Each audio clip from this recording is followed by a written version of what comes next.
Allô! Bienvenue à Crime de Bin, votre podcast de true crime québécois et canadien. Préféré! Je suis Hélène. Et moi, c'est Mélanie. Je sais jamais si tu vas dire mon nom ou pas. Je suis tout le temps... Ouais. Ah, OK. Je vais le dire mon nom tout seul, c'est correct. Je m'appelle Mélanie, gars. T'es capable, là? Je suis Une grande capable, fille. c'est vrai. Pas- On a trop peu une intro. C'est ça notre intro. Tu sais, des fois, il y en a que c'est genre des intros enregistrées. Tu sais, Ouais. C'est tout le temps la même. Vous êtes témoin qu'on n'enregistre pas d'intro. Non, non, jamais. C'est toujours Parce qu'on très est sérieux. pas des professionnels. Non. Non. Faut-tu que je dise le truc au complet? Non, je pense que ça va. Quand je pense que les gens ils sont au courant qu'on est vraiment Ouais. pas des avocats Ouais, ouais. puis des enquêteurs, des polices. On est en... Ouais, non, on est rien. J'allais dire on est enceinte, mais On pas est moi, des mais- mamans en congé de maternité. Voilà. C'est ça qu'on est.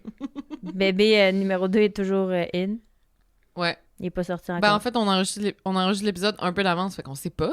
Peut-être qu'il va être out quand l'épisode va sortir. Ben non, tu vas être à 39. Ah non, tu vas être à Non, 40. le 28 mars, je vais être une journée passée Ouais, ma t'es date. dit le 27, c'est Ouais. vrai? Oh, ben Oh. t'es dit hier. Fait que, guys, on sait pas. On sait pas. Peut-être. Peut-être. On sait pas. C'est drôle. Oui. On est dans le futur. Oui. Merci de nous écouter dans le futur, guys. C'est gênant. Aujourd'hui, Oui. on a un crime de potin Oui, hein, c'est ça sur Michel. sur Encore? Michel, ouais, parce que ben, ça a bouleversé bien du monde, l'histoire Ouais. de Michel Derry. C'est bouleversant. C'est oui. Oui. Surtout aussi mon amie avocate qui me dit que je disais de la merde quand Oui. je disais que être criminellement non responsable puis coupable, c'est la même affaire. J'espère que j'ai bien rectifié. Bref. Ouais, on a, je sais pas si je peux dire, je dis son nom? Britt Oui. Lévesque qui nous a écrit. Puis elle a dit crime de potin. Je vous lis ce qu'elle a écrit. J'habite à côté du camping des Voltigeurs. Il faut savoir qu'une partie du camping où la petite Mélanie s'est fait enlever est devenue un parc, et ce, parce que le dépanneur qui a brûlé. Le dépanneur du camping, c'était là où la mère de la petite Mélanie était partie, Oui, était partie au ouais. dépanneur pendant 15 minutes. Mm. Puis elle avait laissé la petite Mélanie sur une balançoire, puis elle est revenue, puis il n'y avait plus de Mélanie. Puis elle a dit, bref, quand j'étais jeune, j'allais glisser là-bas avec ma famille, puis elle a dit, je devais rester collée à mes parents parce qu'à cause des événements, parce que Ah ouais, c'est Les sûr que ça a événements étaient traumatisé clairement connus. tout le monde du coin pendant Ben oui, des c'est années. clair. C'est ça, elle dit, aux événements, le parc était reconnu pour les pédophiles puis les rencontres homosexuelles dans les bois. Donc, ce qui fait penser à ton dernier c'est épisode vrai. de podcast aussi. Mm. Elle dit donc le parc était vraiment épeurant par la suite. Maintenant, il a été rénové et joint, elle dit, à une promenade Riviera qui est super belle. Elle dit, il y a même une énorme piste de BMX. Fait qu'elle dit aussi, d'ailleurs, si jamais vous allez au parc, il y a encore la base du dépanneur en ciment qui est restée. Mm. C'est drôle, il faut qu'il l'aille garder. Ouais. Ben, c'est peut-être dur à défaire. Ouais, mais genre... Fait que c'est juste un trou avec du ciment, genre. Genre. Ça doit être magnifique. Mhm. En tout cas, bref, mais fait que c'est ça. Merci beaucoup, Britt, Oui. de nous avoir écrit. Très gentil. Merci pour les crimes de potin. Le crime de potin d'aujourd'hui. Aujourd'hui, c'est moi qui te raconte une belle histoire. Une belle histoire. Un meurtre. Un petit classique du matin. Ouais, toi pis tes histoires soft, là. Ben, celle-là est quand même... Ah, ouais, non.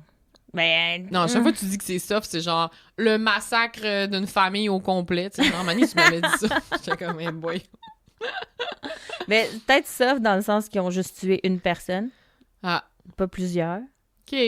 Bref, écoute, le mot soft perd son sens quand je le Mhm. dis. Fait que fiez-vous pas à ce que je dis. Mais dans ma tête à moi, elle est quand même soft, Ok. celle-là. En tout cas, bref. C'est une suggestion d'une auditrice, Marie-Lune, sur Instagram, qui nous Ok. a suggéré ça. C'est les Bathtub Sisters, sœurs de baignoire. Ça me dit Argent. Ardien. Ouais. Écoute, je suis contente de te raconter ça. Et là, j'ai mes sources. On m'a Oh. dit qu'on voulait que je Mhm. nomme plus mes sources parce que c'est vrai que je le fais jamais. Sorry. Je commence aujourd'hui. Oups, failli sacrer mon ordinateur. Je commence aujourd'hui mes sources. Le podcast Dark Poutine, ils ont fait OK. un podcast, un épisode là-dessus, que j'ai pris beaucoup de sources là-dedans. Il y a un livre qui a été écrit qui s'appelle The Class Project How to Kill a Mother. Ça s'appelle de même. De Bob Mitchell, que je vais citer beaucoup dans l'épisode qui suit, celui dans lequel on est live. Et aussi, il y a un film qui a été fait, ça s'appelle Perfect Sisters. Ah, Tu l'as écouté? Ouais, je l'ai écouté. Hein? C'est pas le meilleur film, là. Mais Es-tu les sur actrices... Netflix?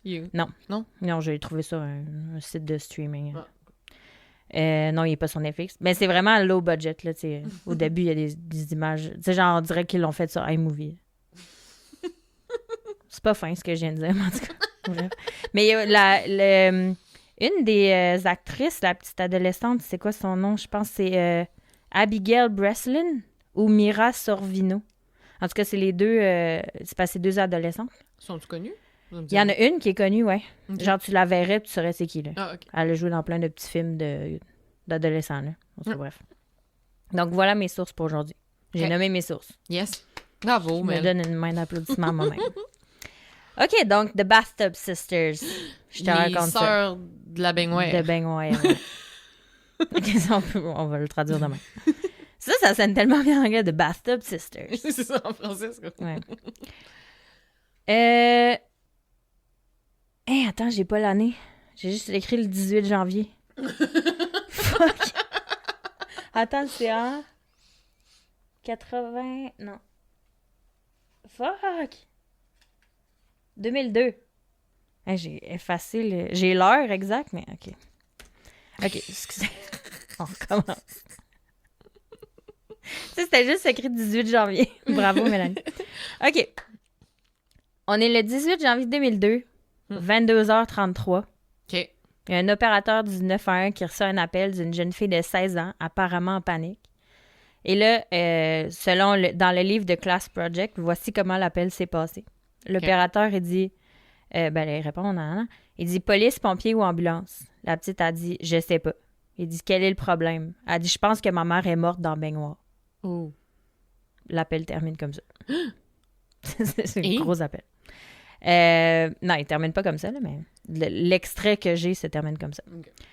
Après avoir obtenu les détails, c'est la petite Sandra qui a appelé, une des deux petites filles. Le répartiteur, il envoie un coroner du nom de Blair Horner pour vérifier la scène.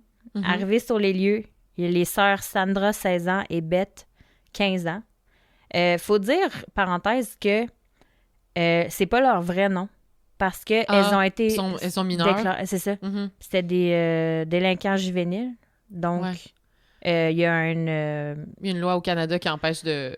J'ai pas de mots. Il empêche de dire les noms des... c'est ça, des délinquants juvéniles. Là. Des victimes et des délinquants quand ils sont juvéniles. Oui, mais ça a un nom. Ça s'appelle loi de non-divulgation. Ouais.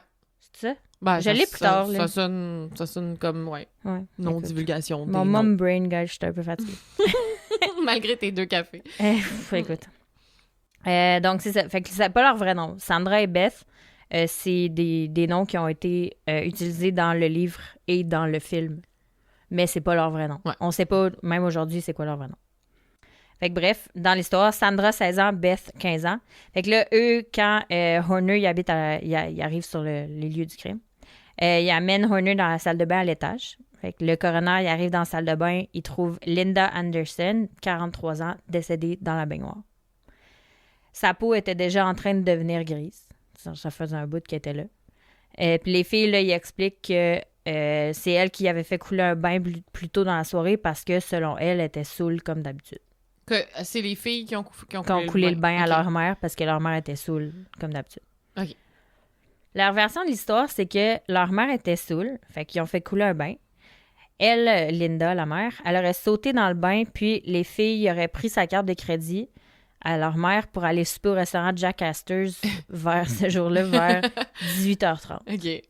C'est drôle. Fait que là, elle serait restée au resto pendant quelques heures, puis elle serait rentrée directement à la maison après. Elle serait allée souper avec des amis.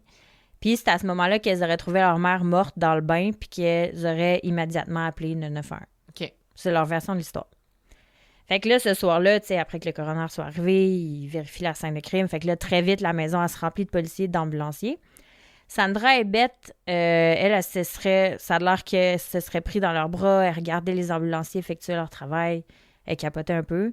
Puis dans le livre de Bob Mitchell, il est spécifié que Linda était allongée sur le ventre dans le bain, la tête vers le robinet. Hein? Ouais. Sur le ventre dans le bain. Ouais. Comment tu peux faire ça? À moins que t'aies un gigantesque bain. Ouais, la suite de l'histoire va expliquer le pourquoi. C'est quand même important, par exemple, qu'elle est sur le ventre dans le bain. Ben, tu sais, en fait, si c'était pas de ce détail-là, ben là, c'est sûr que tu me dis que c'est des jeunes délinquantes, fait que je me doute qu'il y a de quoi. Mais tu sais, si c'était juste une madame morte dans son bain, tu sais, ça aurait pu passer. Exact. Sans trop se poser de questions, mais là, la position est vraiment La louche. position est très louche. Puis dans le livre, ils disent aussi que Linda était encore chaude au toucher, mais qu'elle avait déjà commencé à se raidir parce qu'apparemment, après 6 heures, à peu près, un corps sans vie commence à devenir raide. Ouais. C'est la raideur cadavérique. Oui. Mais elle était chaude parce qu'elle était dans le bain, genre? Probablement, ouais. Fait que à date, le timeline que les filles donnent, c'était un peu serré dans le temps, mais très plausible. Genre qu'elle serait morte dès qu'ils sont partis au resto. T'sais. Genre. Parce qu'ils sont partis à 6h30, en tout cas. Puis ils ont reçu l'appel à 10h30. Ouais. C'est 4h. Fait que là, ivre ou non, on s'entend qu'il est inhabituel qu'une personne se noie dans son propre bain. Ouais. Même pacté. Ouais. Fait que là, c'est pourquoi le sergent Bernie Weber et un enquêteur expert sont venus examiner la scène de plus près parce que les autres disaient ça n'a pas de sens. Fait que là, ils examinent tout ça et ils remarquent qu'il n'y a aucun signe de lutte. Puis ils n'ont rien trouvé qui puisse indiquer qu'un quelconque acte criminel. Mm-hmm. Fait qu'ils savent pas exactement ce qui s'est passé. Toujours dans le livre, il y a l'auteur, Bob Mitchell, il a mis un extrait des notes de Bernie Weber qui dit nous n'avons rien trouvé qui puisse suggérer que la salle de bain était une scène de crime ou une mort accidentelle. Il avait écrit ça dans ses notes. Okay. Fait qu'il sait pas. Ni une mort accidentelle. Fait que c'est juste genre aucune idée. On n'a aucune idée. Après ça, il y a une autopsie qui a été faite sur le corps de Linda. Mm-hmm. Puis il y a des détails quand même très importants qui ont été divulgués au tribunal. Fait que là, dans les documents du tribunal, on peut lire que il y a un taux de 415 mg d'alcool par 100 ml de sang. Ça, mettons, 0.08, là, la limite pour conduire, c'est 80 mg. Puis là, c'était 415. OK. C'est énorme. OK. Mettons, j'ai demandé à mon amie avocate, puis elle me disait, c'est vraiment beaucoup, là. C'est genre quasiment 5 fois la limite permise. Fait que c'est genre te caler une bouteille de fort. Là. C'est énorme. Fait que, tu sais, elle était pas là, la fille. Elle était très, très saoule. Ils ont trouvé aussi de la codéine à 0,07 mg par 100 ml de sang. Ils ont trouvé de l'acétaminophène à 3 mg par 100 ml de sang. C'est quoi de la codéine, donc? La codéine, c'est... attends, j'ai fait des recherches là-dessus. C'est dans... Il y en a, mettons, dans des Tylenol forts. Ouais. Genre les Tylenol numéro 3, il y en a. OK. Dans les Tylenol numéro 3, il y a de l'acétaminophène, de la codéine, puis de la caféine. OK. C'est quelque chose de vraiment fort. Je pense que l'acétaminophène, c'est comme l'analgésique, puis la codéine... Attends, je l'avais ici.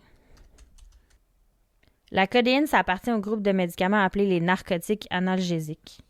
Puis l'acétaminophène, c'est des... C'est des Tylenol, dans le fond. Des Tylenol, oui. Normal. Ouais. Quand t'achètes le générique, c'est acétaminophène. Exactement. Mais, en tout cas, quand t'as besoin de quelque chose de plus fort, tu sais, c'est prescrit, là. OK. Donne la codéine.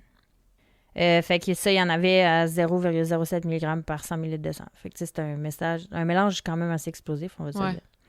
Fait que c'est ça, les deux filles avaient donné ça à leur mère, des Tylenol codéine, avec la codéine. OK. Puis ces Tylenol-là sont sous prescription, puis c'est ça, ils contiennent de l'acétaminophène, la codéine, la caféine. Puis mettons, le taux dans le sang, ça veut-tu dire qu'elle en avait pris beaucoup ou juste, mettons, elle en avait pris 2, 3, puis... Ben oui, c'est quand même élevé. Okay. Parce que quand tu le prends en contexte, tu sais, l'alcool et la codéine pris ensemble, c'est pas... ça diminue considérablement les fonctions mentales, dépendamment des quantités consommées et la tolérance du corps à ce genre de dépresseurs-là. Mais l'effet de la combinaison, ça peut entraîner une perte de conscience, un coma ou possiblement la mort. Ouh. Mais dans ce cas-là, la mort, ça a été déterminé comme... La cause de la mort a été déterminée comme étant la noyade. Mm-hmm. Ouais, OK. Fait que il n'y avait aucun signe de traumatisme sur le corps. Il y avait des signes de cirrhose précoce du foie. Fait que bref... Trop d'alcool. C'est ça, trop d'alcool. Fait que tout indiquait que l'histoire de Sandra et Beth était vraie. Mm-hmm. À suivre. Mm-hmm. Je te parle un peu de maman, Linda Andersen. Linda Andersen est née à Białystok, en Pologne, le 5 avril 1959. Elle vient d'une famille assez aisée. Ses 2 parents étaient médecins. Elle aussi, elle voulait être médecin, fait qu'elle est allée à l'université. OK. Elle a rencontré son mari Walter, le père des 2 filles, en Pologne. Puis au milieu des années 80, ils sont déménagés à Saskatoon, en Saskatchewan, où Sandra est née en 86. Un an plus tard, en 87, ils sont déménagés à Toronto, puis c'est là que Beth est née. OK. Fait qu'une en 86, une en 87. Fait que ça se passe pas super bien entre Linda et Walter. Ils se disputent vraiment souvent. Puis les documents judiciaires du procès, ils mentionnent que Linda, elle pouvait plus supporter la tyrannie et la rigidité de Walter. Fait qu'ils se sont séparés. OK. Linda, après ça, pendant la séparation, Linda, elle a fait en sorte que... c'est un fun fact qui s'en vient.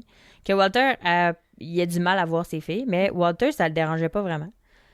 Pour te faire un petit portrait vite de Walter, lui, il a décidé de trouver un emploi moins bien rémunéré que celui qu'il avait présentement pour payer moins cher de pension alimentaire. Ah boy. C'est ce genre de père-là. OK. Tu sais. Fait que bye-bye, Walter. C'est ça. Il y avait beaucoup d'amertume, de comportement mesquin, dit mesquin, entre les parents puis les filles. Ils en étaient vraiment conscientes. Ils étaient vraiment pris entre les deux. Là. C'est poche, ça. Pendant la séparation, Linda a envoyé les filles vivre chez leurs grands-parents, ses parents à elle, en Pologne. Elles sont restées là pendant à peu près 2 ans. Pendant ce temps-là, Linda, elle a repris ses études dans l'espoir d'obtenir un emploi un peu mieux rémunéré pour soutenir financièrement sa famille. Puis quand Linda a obtenu son diplôme d'infirmière, puis qu'elle s'est trouvé un emploi, là, les filles sont revenues habiter avec elle. OK. En Ontario. Fait que là, le trio d'abord habité dans un petit appartement à Etobicoke. Etobicoke? Oui, Etobicoke, oui. Toujours en Ontario. Puis ensuite, ils sont déménagés dans une maison arrangée à Mississauga. OK. Toujours en Ontario. Ouais. Dans le Grand Toronto. Yeah. Les filles ont toujours gardé contact avec leur père. Ils le visitaient et tout. Sandra a gardé un bon souvenir de ces visites-là, mais pas Beth. Ça a l'air. Oh. Dans le procès, il a été dit que leur père a été décrit comme un peu bizarre puis solitaire. En dehors de... Il disait que lui, son plan, c'était que ses filles obtiennent des bourses. Fait qu'il voulait vraiment qu'ils augmentent leurs notes pour pouvoir dépenser l'argent. Il voulait qu'il y ait des bourses pour que l'argent aille dans ses poches. Lui, il pensait que ça marchait de même. Dans ses poches à lui? Ouais. Ah. Pourquoi les filles lui auraient donné leur argent de bourse? bourse? C'est ça. Lui, dans son temps, c'était son seul intérêt. Puis, tu sais, il disait qu'il était vraiment détaché d'elle puis il était pas vraiment impliqué dans leur vie. Sans sacré, bref.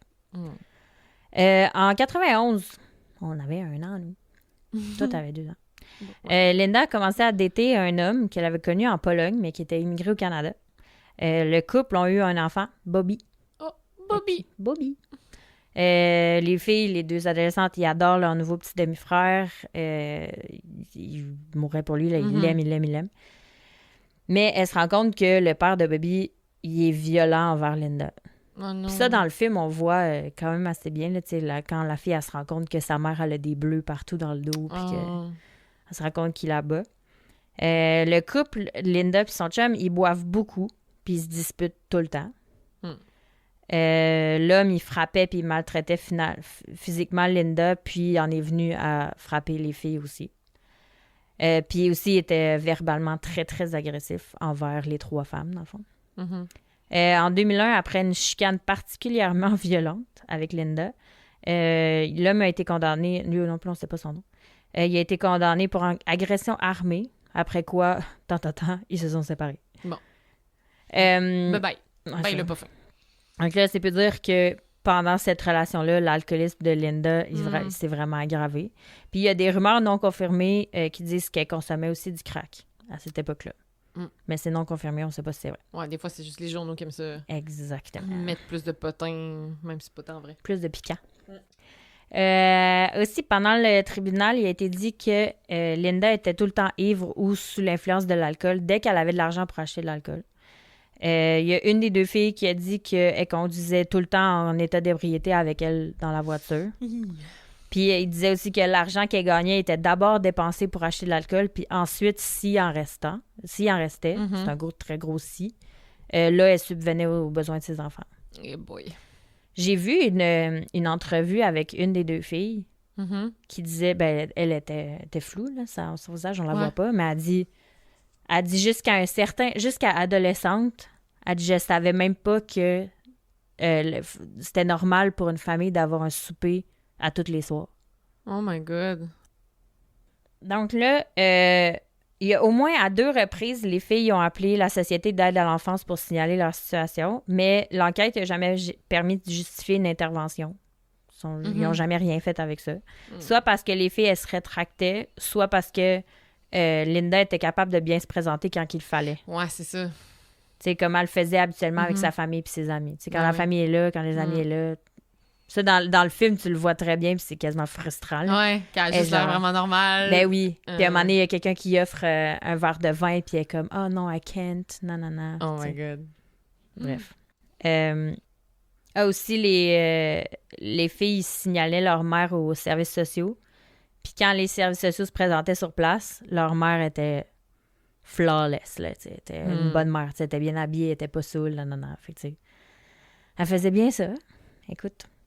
Linda, elle avait, selon quelques personnes, un côté vraiment positif. Il y a beaucoup de collègues de l'hôpital, parce qu'elle était infirmière, qui parlaient bien de son travail puis qui l'admiraient même. Parce que pour eux, elle faisait des nombreux sacrifices. Parce qu'elle avait quand même 2 emplois, puis elle allait à l'école pour subvenir aux besoins de ses enfants. Fait que, tu sais, de ses collègues, elle était vraiment bien vue, là. Puis aussi, ses enfants, selon les dires de Linda, qui étaient exigeants sur le plan matériel et très peu reconnaissants envers elle, puis envers ce qu'elle faisait pour eux. Ses collègues ils étaient clairement pas au courant de son problème d'alcool puis son problème. Ouais, vu de l'extérieur. Même si elle a fini par se faire congédier pour absentéisme. Oh! Parce que c'est un classique, là, Ben quand oui, t'es alcoolique, tu te présentes pas au travail. Mm. Bref. À l'été 2002, Linda perd son emploi, puis là, elle commence à boire vraiment beaucoup. Oh. La situation continue de se détériorer. Selon Sandra et Beth, c'est elle qui élevait et s'occupait de leur petit frère. En plus de prendre soin de leur mère, parce qu'elle était pas capable de s'occuper elle-même.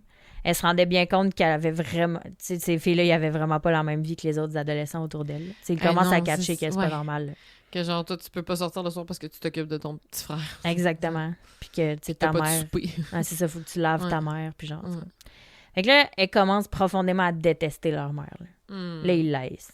Elle parlait ouvertement, très négativement de Linda avec leurs amis. Puis ils ont commencé à se demander qu'est-ce qu'on peut faire pour s'en débarrasser. Oh my God. Selon les documents du procès, il y avait un clair manque d'autorité et d'accompagnement de la part des parents envers leurs enfants. Puis les sœurs, il y avait des raisons valables d'avoir une opinion négative de leur mère. Ben oui. Ah oui, si. Elles étaient aussi incapables de voir ou d'apprécier son côté positif, dans le sens que elle voyait seulement que leur mère était pas là pour elle. T'sais, elle voyait pas qu'elle travaillait 2 fois plus pour subvenir à leurs besoins. Elles ont vu leur mère saoule morte. Elles voyaient pas une mère épuisée qui essayait de s'en sortir puis se réconfortait dans l'alcool. C'est comme normal. Ouais. À la fin de l'été 2002, là, l'alcoolisme de Linda il avait atteint un niveau extrêmement critique. Là, ça va plus. Les filles continuent de détester leur mère, là, au plus haut point, les laissent. Oui, laissent. En crise d'adolescence, là. Mais oui, en plus, t'imagines. Fait que oui, parce qu'elle buvait trop, mais aussi parce qu'elle avait amené et gardé pendant vraiment trop longtemps un homme violent dans leur vie, le père de Bobby. Les filles étaient de plus en plus frustrées par leur incapacité à aider leur mère, par le déni de Linda envers son problème d'alcool. Fait que là, elle commence aussi à avoir... Tu sais, les 2 filles commencent à avoir des problèmes. Puis elles suivent... Tu sais, naturellement, elles suivent comme les mêmes traces que leur mère. C'est-à-dire, elles commencent à faire la fête, elles commencent à boire de l'alcool, à se droguer, puis à être sexuellement trop actives pour des enfants de leur âge, des adolescents. Fait que là, au début de l'année 2003... Ah oui, là, j'ai comme un petit saut dans le temps. Ouais, c'est ça, parce que en 2003, en 2002. Au début de l'année 2003, il y a eu les funérailles de Linda. OK. Apparemment, ce jour-là, Beth et Sandra, ils semblaient insensibles puis ils montraient aucun respect. Selon les collègues de Linda, les filles étaient loin de l'image qu'elles peignaient fièrement de ces filles lorsqu'elles parlaient d'elles. Dans le livre de Class Project, il est dit « Les 2 adolescentes riaient et s'amusaient avec leurs amis à quelques mètres du cercueil ouvert de Linda. Les collègues de Linda ont quitté les funérailles consternés par la façon dont Sandra et Beth s'étaient comportées. Linda avait parlé à certains d'entre eux du peu de respect que ses filles lui accordaient, mais ils ont été choqués par ce qu'ils ont vu. » Genre, eux, ils vivaient dans un autre monde. Ouais.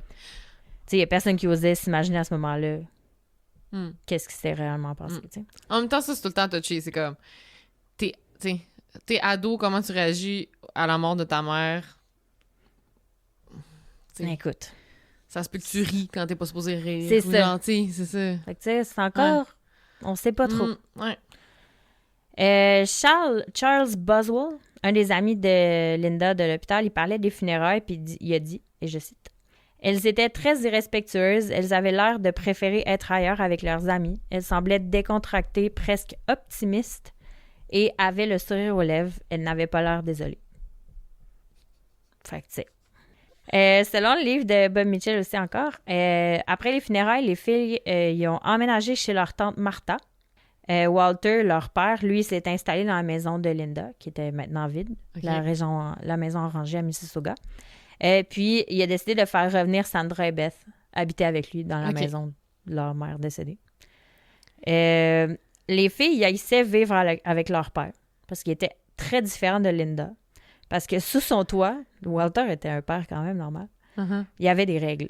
Ouais. Les filles, ça faisait longtemps qu'il n'y avait plus de règles. Hey, pas d'alcool, pas de folie, pas de party, pas de drogue, rien. Il exigeait même des reçus pour prouver qu'elles avaient bien utilisé leur argent comme elles disaient qu'elles avaient fait. Mais surtout, Walter, il attendait d'elles qu'elles aillent à l'école, qu'elles améliorent leurs notes. Fait que là, elles ne trippent pas, là. Non. Ils sont pas habitués. Fait qu'il exigeait aussi de rencontrer apparemment leurs amis avant de les autoriser à venir à la maison. Il fixait des heures de repas régulières.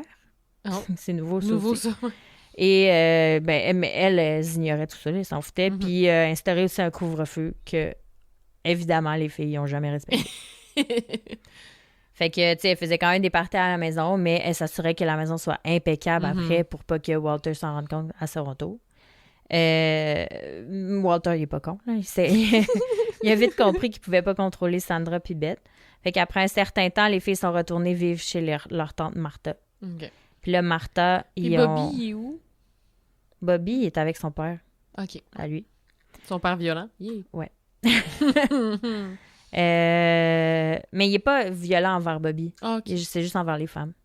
Fait que c'était... Au moins pour Bobby, ouais. J'espère qu'il est correct. Ils ont commencé... les filles, quand ils sont déménagées chez Martha, parce que là, ils étaient rendus wild, ils ont commencé à y voler de l'argent, puis ils ont continué à boire puis à se droguer avec l'argent de Martha, avec leurs amis. Fait que en novembre 2003, moins d'un an après la mort de Linda, il y a un ami de Sandra, David, 21 ans, qui s'est présenté au service de police avec un secret. Il annonce à la police que Sandra et Beth, ils lui avaient admis avoir tué leur mère. C'est là qu'ils ont fait leur erreur. Parce que là, jusqu'à date, c'était le meurtre parfait. Là. Exactement, on savait pas. Après cette confession-là, la police s'est repenchée sur le cas de Linda Anderson. Parce que le cas, il est connu parce que les filles ont failli s'en tirer. Ouais, vraiment. Mais ils s'en sont pas tirés. Fait que là, on se repenche sur le cas de Linda Anderson. Les enquêteurs, eux autres, ils avaient conclu d'une mort par noyade accidentelle avec une intoxication extrême comme facteur. C'était obviously pas ça. Fait que là, c'est là que les inspecteurs ils ont donné le nom de l'affaire, le meurtre des filles de la baignoire. The Bathtub Sisters Murder. Il y a David, l'ami des filles, il a aussi mentionné qu'il s'inquiétait de la consommation de drogue de Sandra, puis du fait qu'elle parlait beaucoup de suicide. C'est pour ça qu'il est allé voir la police, il capotait. OK, ouais. La seule chose que David était sûr, c'était que Sandra lui avait dit que la mort de sa mère, c'était pas un accident. Fait que là, dans le livre de Bob Mitchell, Sandra aurait dit à David, et je cite, « Je l'ai tué, je l'ai assassiné, quelqu'un allait mourir cette nuit-là, soit moi, soit elle. » Fait que ça n'en dit long. Elle se serait ensuite vantée d'avoir fait croire à la police qu'il s'agissait d'un accident. Genre, elle était fière de sa shot, là. Fait que là, la police elle demande à David de porter un micro puis d'aller rencontrer les filles, ce qu'il a accepté de faire. Fait que là, ils ont entraîné David à être capable d'aborder le sujet du meurtre puis à amener les sœurs Anderson à se confesser. Il a fait un petit training. Ouais.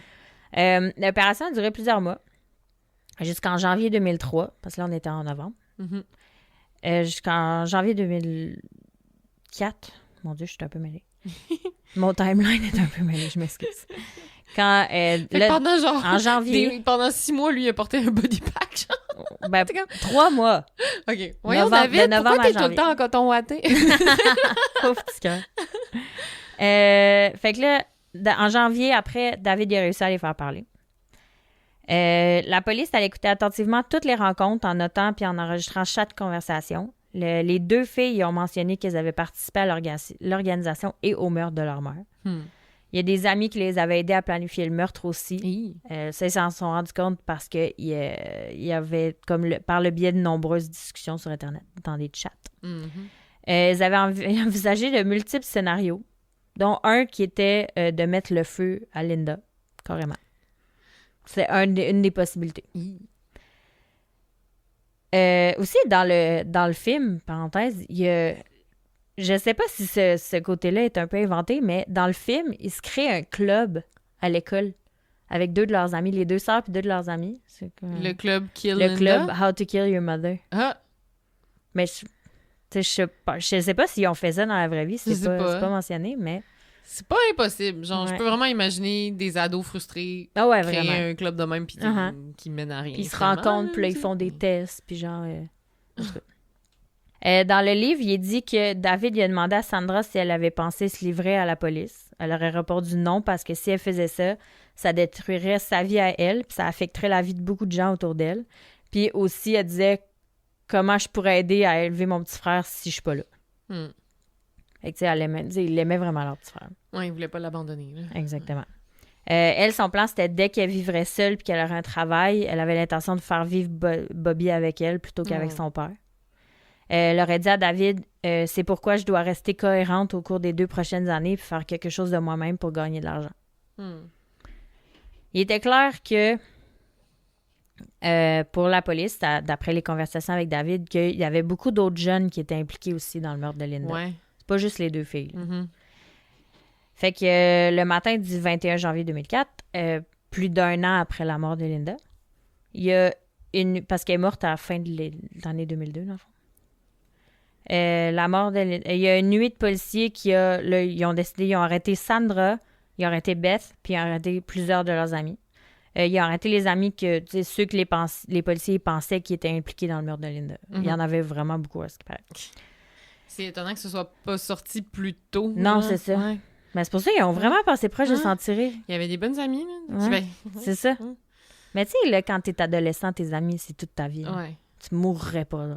Ta famille, tu t'en sacs. Ouais, c'est vrai. Donc, la police, elle arrive avec des mandats de perquisition pour les ordinateurs, les cellulaires puis tout autre appareil électronique susceptible de contenir des preuves parce qu'ils savaient que tout ça s'était passé par chat. Ouais. En 2002, c'était quoi? Rendu en 2004. Ouais, en 2002. C'était genre MSN. Ouais, probablement. Ouais. Oh, mon Dieu. MSN.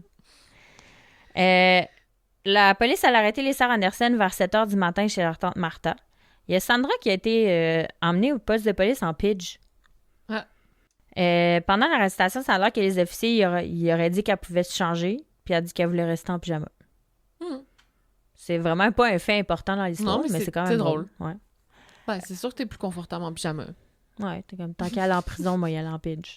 T'as l'air quand même plus innocente, genre la petite fille en pyjama, tu sais. Ah, peut-être que c'est ça. Je sais pas. Peut-être. Beth, elle a été emmenée séparément au même poste de police. Ils ont été gardés dans les salles d'interrogatoire séparées puis interrogés pendant quelques heures jusqu'à environ 4 heures le soir. De 7 heures le matin à 4 heures le soir. Eh oui. Sandra, elle a avoué vers 13 heures à peu près. Elle était tannée. Ben mais oui, pas Beth. Quand même, c'est long. Non, c'est ça. Ils ont été ensuite placés dans la même pièce après avoir été prévenus que leur conversation serait enregistrée. Ils ont parlé pendant environ 10 minutes, principalement en polonais. Je savais même pas qu'ils parlaient polonais. Leurs deux parents étaient polonais, logique. C'est ça. Ouais. Beth a rappelé à Sandra qu'il fallait rien dire à la police. Elle disait faut pas céder à leur tactique, à leur persistance. Elle disait que leur ami David était stupide d'avoir cru ce qu'elle lui avait dit sur le meurtre de leur mère, puis il disait c'est pas vrai, c'était en fait une grosse blague. Elle disait ça. Okay. Parce qu'elle savait qu'elle était enregistrée. Ouais. Puis que la police allait trouver quelqu'un qui parle polonais pour traduire. C'est ça. Donc, c'est pas très compliqué. Mais il y a un ordinateur de la maison de la tante Martha qui a été saisi lors de l'arrestation, qui a été analysé. Il contenait des enregistrements de chat en ligne dans les semaines qui précédaient la mort de Linda. Dans ces conversations-là, Sandra, Beth et leurs amis, il y avait un groupe de chat, puis ils parlaient d'un plan pour noyer la mère dans la baignoire après l'avoir fait boire. Oupsie! Elle partait... Tout était là. Elle parlait de... elle disait, on va partir, on va se retrouver toutes les amies au Jack Astor's, on va se donner un alibi avant de rentrer chez elle, puis elle disait, après ça, on va rentrer à la maison, puis là, on va découvrir, entre guillemets, que notre mère s'est noyée. L'ordinateur il avait également été utilisé pour visiter des pages web traitant des effets de l'alcool et du Tylenol numéro 3. Quelqu'un avait même téléchargé un document détaillant les processus physiologiques impliqués dans la noyade. Genre, tout était là. Ouais. Il y avait même... il y avait le contenu de certaines discussions qui étaient très alarmant. C'était rempli de haine envers Linda. On pouvait clairement dire que 2 semaines avant le meurtre, la planification avait commencé. Donc, vraiment, tout était là. Dans une discussion entre un ami et Beth, le garçon lui demande comment ça se passe avec ta mère, puis Beth elle y répond en lui demandant s'il allait l'aider pour son alibi. Fait que tout était là. Le plan s'est ensuite discuté. On parle de la noyade dans la baignoire en tenant la tête de Linda sous l'eau lorsqu'elle est ivre. Les filles fixent une date provisoire pour le meurtre. C'était un samedi, mais ils se sont rendus compte qu'il y avait un party ce samedi-là. Fait qu'ils ont remis à une semaine plus tard. Genre, ils parlaient de tout ça dans la discussion. Là. On est vraiment au courant de tous les détails. Aïe, aïe. T'es comme, non, il y a un party chez telle personne, on peut pas. On peut pas tuer notre mère. Fait qu'on le tue la semaine prochaine. Eh boy.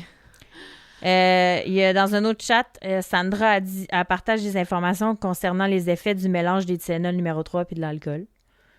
Sandra a dit, et je cite, « Je vais donner à maman 3 Tylenol numéro 3 ou plus. Je vais la laisser dans la baignoire, puis aller au Jack Astor's. Je vais revenir à la maison avec des alibis. » Elle écrit ça carrément. Elle mentionne aussi comment elle va dépenser le 70 000 $ de l'héritage prévu une fois qu'elle va l'avoir reçu. Oh my God. Elle dit qu'elle va les gaspiller en drogue, en voyage, puis qu'elle prévoit acheter une arme. Fait que c'est cette journée-là qu'on découvre que c'est pas juste une question de haine, mais c'est une question aussi d'argent. Ouais. Ils veulent de l'argent. Ils sont tannés pas d'en avoir. Ils ont vraiment juste livré toutes les preuves sur un plateau d'argent. Là, exactement. Fait que il y avait la recette. Écoute, je te dis la recette. Là, dans Dark Poutine, ils faisaient ça. Je trouvais ça cool. La recette, c'est simple. 1. On choisit le jour. 2. On crée une trace écrite pour formuler un alibi, et acheter des billets de cinéma 1 heure avant l'heure de la mort de Linda. 3. Rassembler les bons outils, c'est-à-dire 5 Tylenol numéro 3. Il contiendrait assez de codéine pour rendre Linda incohérente et docile, pour les mélanger à sa vodka et les donner à Linda. Attends, la phrase ne marche pas. 3. Rassembler les bons outils, c'est-à-dire 5 Tylenol numéro 3. Il contiendrait assez de codéine pour rendre Linda incohérente et docile et les mélanger à sa vodka ou donner à Linda la boisson mélangée à la codéine et attendre de voir le résultat. L'étape numéro 4. Lui faire couler un bon bain chaud pour qu'elle se sente plus à l'aise. 5. Mettre Linda dans la baignoire et l'aider à se détendre. 6. Attendre qu'elle soit inconsciente à cause de l'alcool et des drogues. Ce qui est un mélange assez explosif, on se rappelle. 7. Lui enfoncer la tête sous l'eau pendant au moins 4 minutes alors qu'elle est allongée sur le ventre. Ouf. Parce que c'est plus facile. C'est pour ça qu'elle était sur le ventre. 8. S'assurer qu'elle est morte. C'est quand même une bonne étape. 9. Sortir et faire la fête avec les amis. C'est l'étape numéro 1. L'étape numéro 10. S'entraîner à pleurer et à devenir hystérique pour appeler le 911 et pour signaler une mort accidentelle. 11. Agir comme des petites filles tristes et jouer à la victime. 12. Donner son alibi à la police. 13. Recevoir l'argent de l'assurance-vie et bien vivre. C'est trash. C'est vraiment trash. C'est vraiment comme... C'est des adolescentes, là. Ouais. Ça me fait capoter. De sang-froid. Oui. C'est ça, c'est vraiment calculé, planifié. Tu sais, c'est comme... Ah ouais, genre, tu peux pas planifier plus que ça, Il y a là. de circonstances atténuantes. Tu sais, les filles font quand même pitié, mais ça reste vraiment horrible. Oui, vraiment. Ça reste ta maman Genre, à quel point t'as haï ta qui a un mère. problème d'alcool. Ouais, en tout cas. En novembre 2005, quand même vraiment plus tard, les filles ont été reconnues coupables du meurtre de leur mère. Apparemment, au grand désarroi de la couronne. La couronne, elle voulait perpétuité avec 10 ans sans possibilité de libération conditionnelle. Ouais. Ça n'a pas marché. Cependant, les sœurs ont été condamnées en tant que jeunes délinquantes. Mhm. C'est pourquoi, même à ce jour, leur anonymat est conservé. Elles ont reçu, même aujourd'hui, ça a été la sentence maximum autorisée par la loi pour un jeune délinquant, qui est 10 ans. OK. Il Ouais, n'y a jamais plus qui a été donné que ça. Il y a le jeune homme qui les a aidés. Là, on ne connaît pas son nom non plus. Mhm. Il a été condamné à 1 an en tant que jeune délinquant aussi, fait qu'il est sous l'anonymat. Mhm. Et ça a l'air qu'une fois en prison, les deux sœurs ont été des détenues modèles. Fait qu'après environ 5 ans, elles ont été libérées, puis elles sont allées dans des maisons de transition, puis là, ils ont poursuivi leurs études. Sandra, qui est l'aînée, elle a excellé à l'université, ça a l'air. Elle est devenue ingénieure. Puis Beth est aujourd'hui mariée, elle a des enfants. Elle poursuit une carrière d'avocate. Quand même. Quand même. Le thérapeute de Sandra, ça a l'air qu'il dit que même si elle a réussi sa vie, elle a une famille, des enfants et tout, elle est toujours très manipulatrice, puis elle reste dans le même état d'esprit qu'avant le meurtre. Oh. Fait qu'elle n'a pas tant changé. 17 ans après le crime, les jeunes meurtrières font toujours leur vie parmi nous. Et les seules interdictions qu'ils ont, c'est de consommer de l'alcool puis des drogues. Même à ce jour, ils n'ont pas le droit. Même sortis dans la vie de tous les jours, ils n'ont pas le droit. Ça n'a pas tant rapport. C'est pas comme s'ils avaient tué leur mère parce qu'elle était saoule. Non, je sais pas. Je sais pas. En tout cas. Ben, c'est peut-être dans leur gène, c'est comme... Je sais pas. La rumeur veut que le petit ami de Linda, au moment de sa mort, continue à se rendre sur sa tombe avec des fleurs fraîches. Parce qu'il y a tout le temps des fleurs fraîches sur sa tombe. Et c'est ça, ben là, j'avais juste mis... à l'été 2011, il y a le livre de Bud Mitchell, The Class Project, qui a été transformé en film Les Perfect Sisters, avec Abigail Breslin, Mira Sorvino et Georgie Henley. Il y a les vraies sœurs qu'on sait pas leur nom. Mm-hmm. Ils n'ont jamais témoigné pour dire ce qu'elles ont pensé du film, mais ça a l'air qu'il serait beaucoup trop dramatisé. Ah. Ouais. Moi, je l'ai vu. C'est pas si... Je connais pas plus de détails que ce que je vous ai dit aujourd'hui, mais c'est pas tant dramatisé. C'est peut-être le père qui est vraiment intense avec...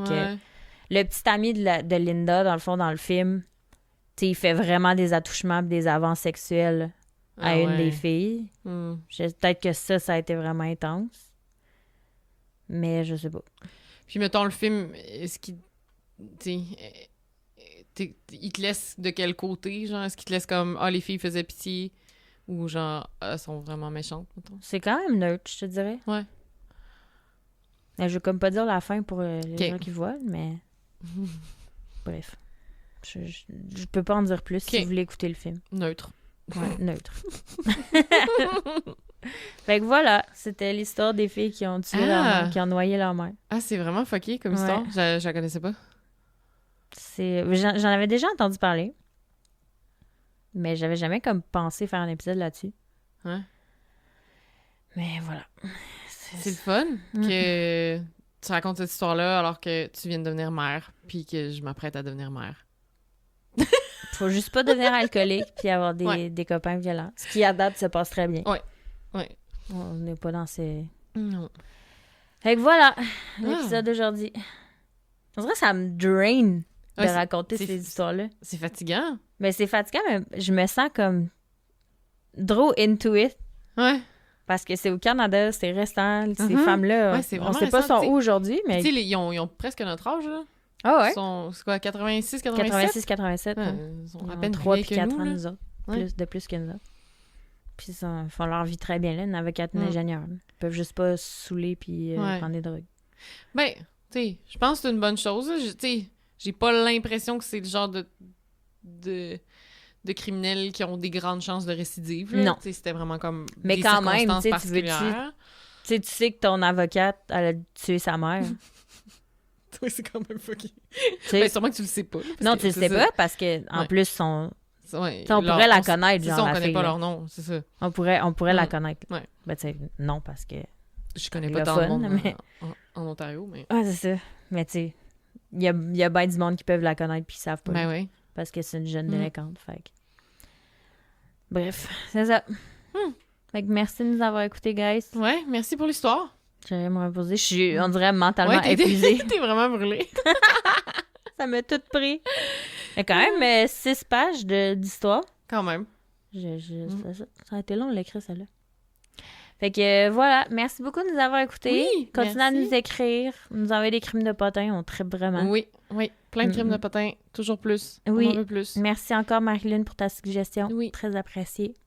Oui, Et- c'est ça, suggestion, on en reçoit beaucoup, là. On Vraiment. les note toutes, là. Fait que, ça se peut que votre suggestion, on la fasse dans 4 ans, là. Dans 4 ans. Non, mais ils sont encore là, je sais pas. Mais tu sais, dans le fond, on en a, là, des On en idées. a. Mais continuez pareil, là. Oui. Mm. Ça fait du bien. Ben oui.